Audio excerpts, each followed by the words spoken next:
All right, so we're diving into Walter Isaacson's biography of Elon Musk. And Oh, this is going to be good. yeah, this is going to be a fascinating one. We're going to be going chapter by chapter, um, trying to uncover everything we can about Elon Musk, Sounds like a boy.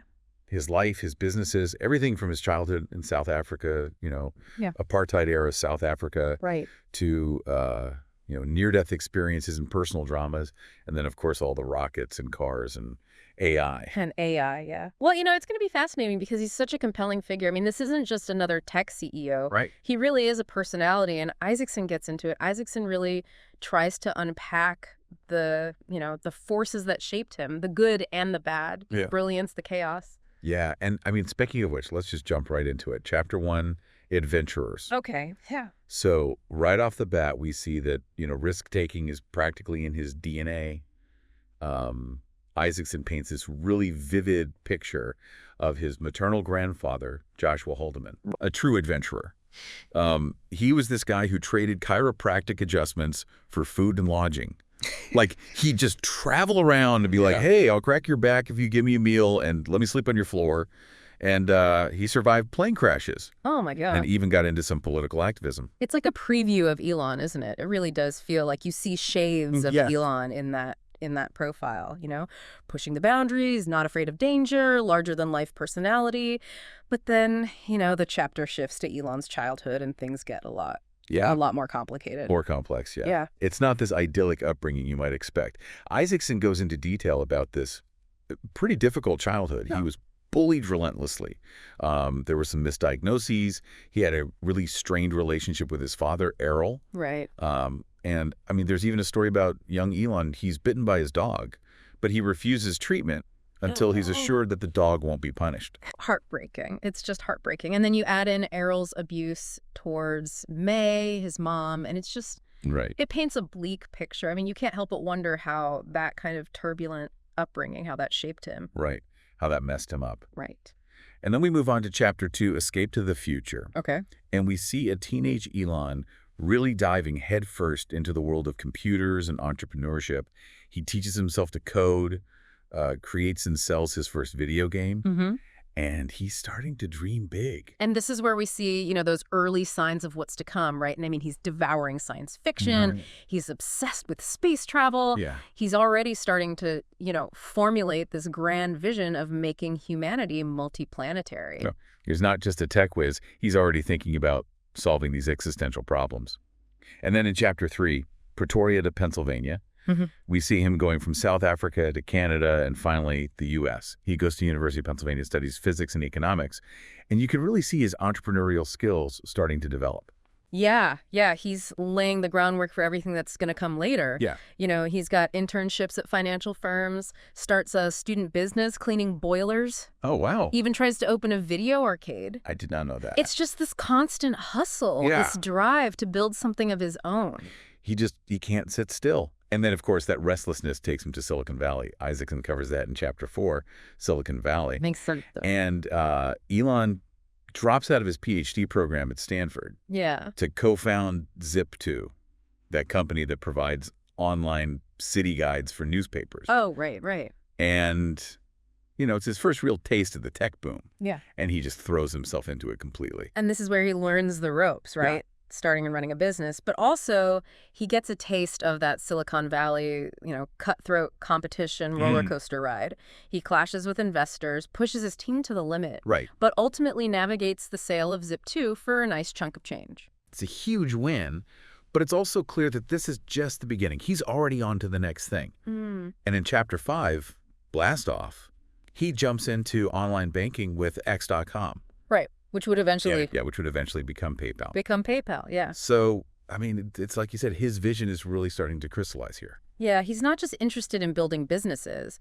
He wants to disrupt entire industries. Right. He sees that potential of the internet to revolutionize finance, and he wants to be at the forefront of that. So for our listeners out there, what we're seeing is the foundation of Elon Musk's character, his ambition being laid brick by brick. Yeah. It's a story of early talent, relentless drive, Yeah. willingness to push beyond conventional boundaries. But also those intense challenges, those difficult relationships, which Yeah. are going to keep shaping his journey as we go forward. It's the roots of the brilliance, but also the turmoil that we're going to see. Absolutely. And that's what makes it so compelling. I mean, we're just scratching the surface here. Yeah. There's so much more to come. Exactly. And we're just getting started. So in the next part of our deep dive, we're going to delve deeper into the PayPal years, the boardroom battles, the near-death experiences, and the pivotal moment when Musk sets his sights on Mars. Can't wait. So stay tuned. Buckle up. Okay, so Elon's journey with X.com, this is where things get really interesting. Oh yeah, buckle up. Yeah, in Chapter 6, the PayPal Wars, Isaacson just throws us right into this, like, .com frenzy. It was such a crazy time. Oh, the late 90s, right. I mean, fierce competition, rapid innovation. It was like the Wild West of the internet. Yeah, absolutely. And right there in the middle of it all is Elon, battling rival companies, navigating all this, complex financial regulation, and trying to keep his own team from, imploding. Well, yeah, I mean, we already talked about his management style. It can be a little intense, to say the least. Demanding, yeah. Isaacson really details these clashes he had, especially with Peter Thiel, Max Levchin, who brought their own company, Confinity, into the mix, right, to form PayPal. Right. So you've got power struggles, disagreements about strategy. I mean, there were even accusations of sabotage going back and forth. Yeah, it's high-stakes, cutthroat stuff. Oh, absolutely. Yeah. The whole future of online payments is like hanging in the balance. And this is where you really see that, like, ruthless drive in Elon to win. Yeah. So he's ousted his CEO while he's on his honeymoon, no less. Brutal. Yeah, boardroom coup, the whole thing. But even that doesn't stop him. Of course not. He keeps investing in the company. And then, I mean, talk about a setback. He gets malaria, almost dies. Yeah. And Isaacson really doesn't gloss over that. Chapter 7, Malaria and Matrimony. It's scary how close he came to death. It's a turning point, though, isn't it? Not just for his health, but like for his whole perspective on things. Yeah. You got to think, staring death in the face like that changes a person. And he comes back to PayPal with like this renewed sense of purpose, streamlines operations, acquires competitors, and then boom, Chapter 8, triumphant transition. They go public. Sell to eBay. Huge success. So he's incredibly wealthy now. His reputation as the Silicon Valley visionary, it's solidified. But, I mean, is he going to just, like, retire to a beach somewhere? Of course not. No, not Elon. Chapter 9, Liftoff. His sights are set on something much bigger, space exploration. He's talking about colonizing Mars, Humanity needs a backup plan, he says. That's always been his thing, right? Thinking about these existential threats. Right. Like, okay, what if Earth gets wiped out by an asteroid? Exactly. We need a plan B. And Isaacson tells some pretty funny stories about these, like, early attempts at getting to Mars. Oh, yeah, his trip to Russia, trying to buy those decommissioned ICBMs. Hilarious, right. And a little terrifying when you think about it. Yeah, I mean, that's classic Elon. Yeah. Bold, ambitious, maybe a little bit crazy. But it speaks to his, willingness to think outside the box. Oh, yeah. Even if it means, like, dealing with shady ex-KGB agents. Right, exactly. But, the Russian rocket deal falls apart, and so he has to get more hands-on. He decides to build his own rockets from scratch. Yeah, this is where that first principles thinking comes in. Chapter 10, Isaacson calls it first principles. Break down a problem to its fundamental physics, and then rebuild from there. It's like he's questioning everything, challenging the status quo. Totally. And he's obsessed with efficiency, too. He comes up with this thing called the idiot index. The what? Yeah, it was this way to, like, measure potential cost saving. Interesting. He wants to relentlessly drive down the price of launching stuff into orbit. And, I mean, that's what lets him build SpaceX into this major player in the space industry, right? Exactly. Chapter 11, The Falcon Takes Flight, is all about that incredible journey. Yeah, with all the setbacks and explosions and near bankruptcies and all the battles with, like, the established aerospace companies. But he thrives on it. He sees every obstacle as a challenge, an opportunity to prove everyone wrong, disrupt the status quo. Right. And ultimately get to Mars. Okay, so while all this is happening with SpaceX, he's also getting deeply involved with Tesla. Oh, yeah, that's right. Chapter 12, Tesla's beginnings. Initially, he was just an investor, right? Mm-hmm. But pretty quickly, he becomes obsessed with this idea of building high-performance electric cars that can actually compete with gasoline-powered vehicles. It starts with the Roadster, based on the Lotus Elise chassis. Right. But his vision is so much bigger than that. Yeah. He wants to create a mass market electric car. Yeah, something affordable, desirable. Yeah, something that can change the world. And that's where the conflict really starts. Oh, yeah. Because he's got this grand vision, right? Yeah. But there's the reality of actually building a car company. Right. Isaacson talks about how he clashes with Martin Eberhard. The co-founder. Yeah, he's pushing for like these crazy aggressive timelines.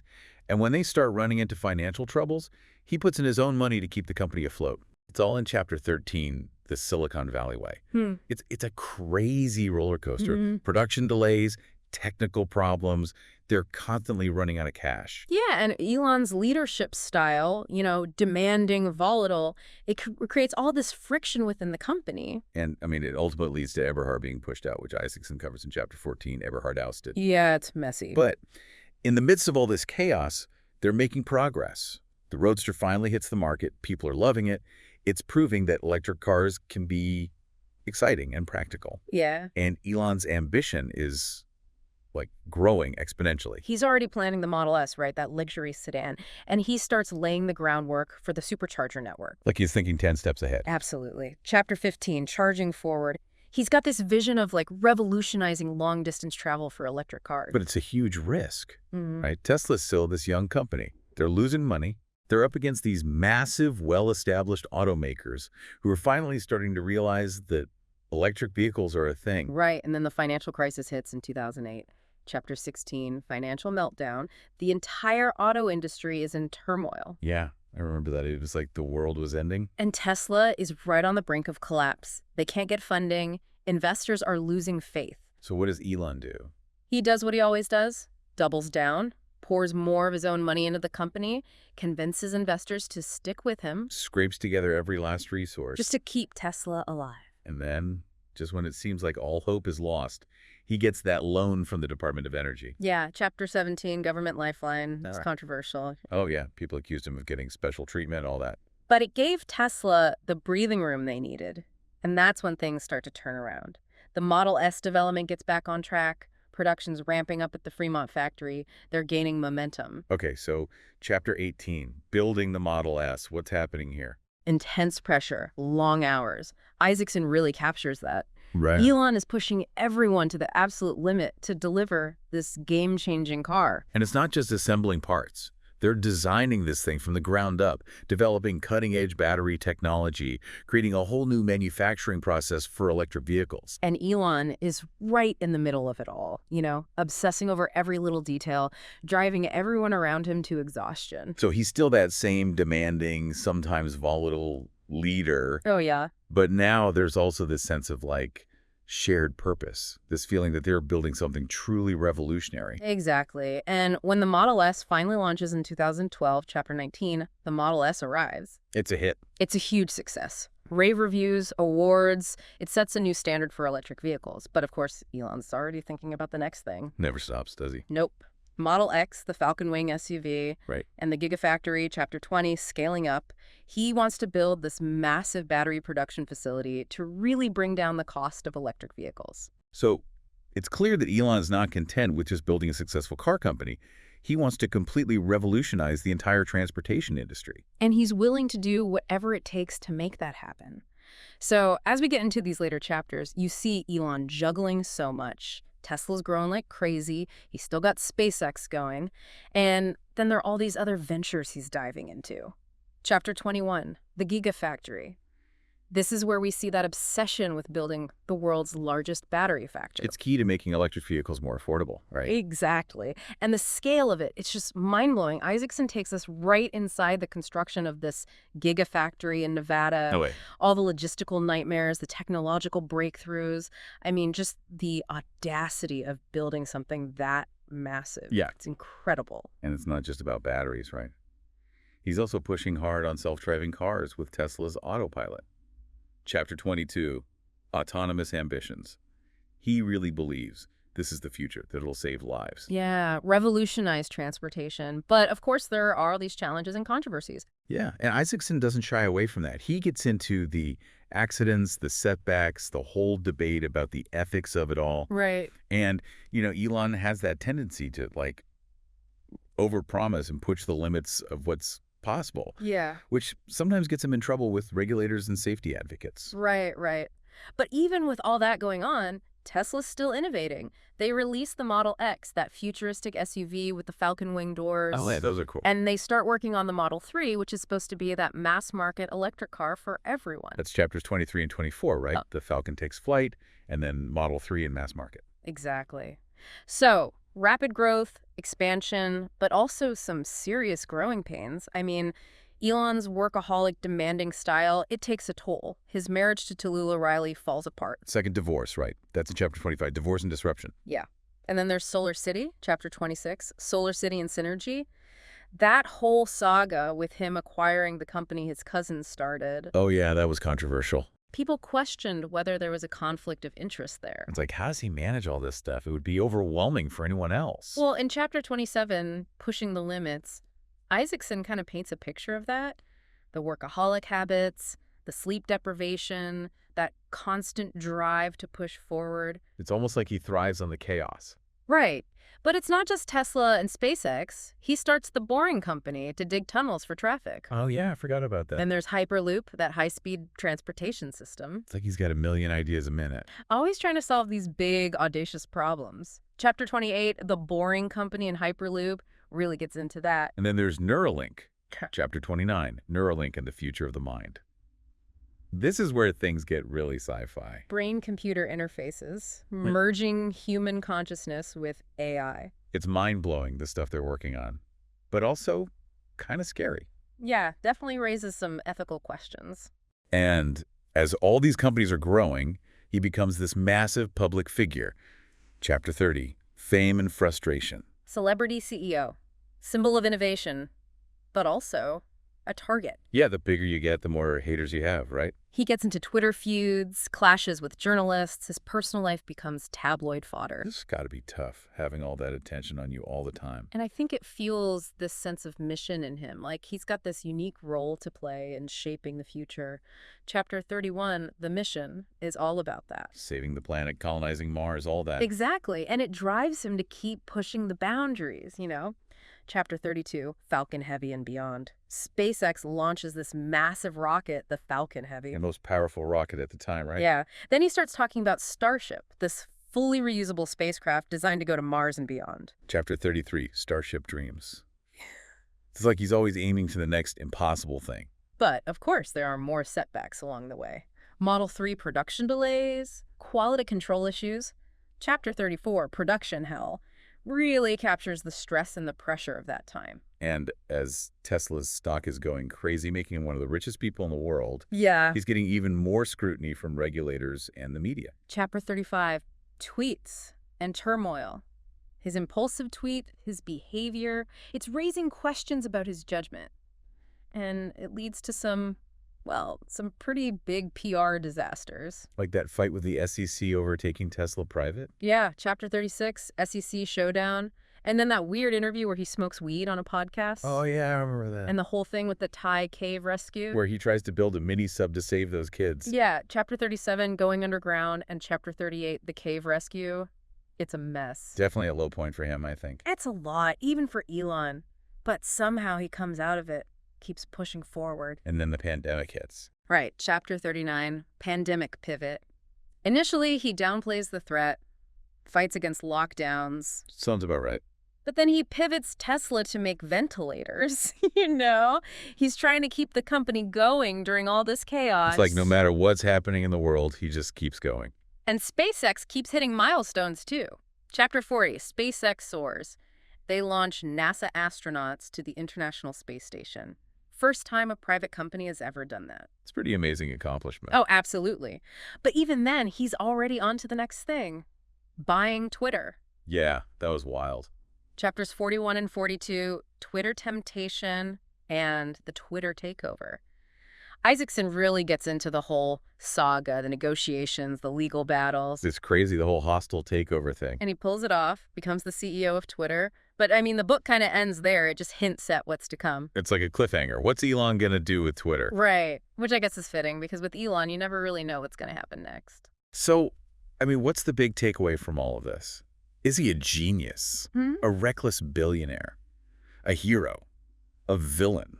Isaacson doesn't really give you a simple answer. It's this complex portrait, brilliant but flawed, inspiring and infuriating. I think that's what makes it such a good biography. Yeah, it's not trying to glorify him or tear him down. It's just trying to understand him. And in doing that, I think it helps us understand a lot about the world we live in. Yeah, the world of innovation, the ambition, the ethical questions that come up when technology keeps advancing. It's a story about the power of ideas, about pushing the limits of what's possible, and I think that's something that everyone can relate to, even if you're not building rockets or electric cars. So, I mean, big recommendation to our listeners. Go check out the full biography if you want to really dive deep into the mind of Elon Musk. Yeah, it's a wild ride, but it's worth it. Definitely leaves you thinking. And that's our deep dive on Elon Musk. Thanks for listening, and we'll catch you next time.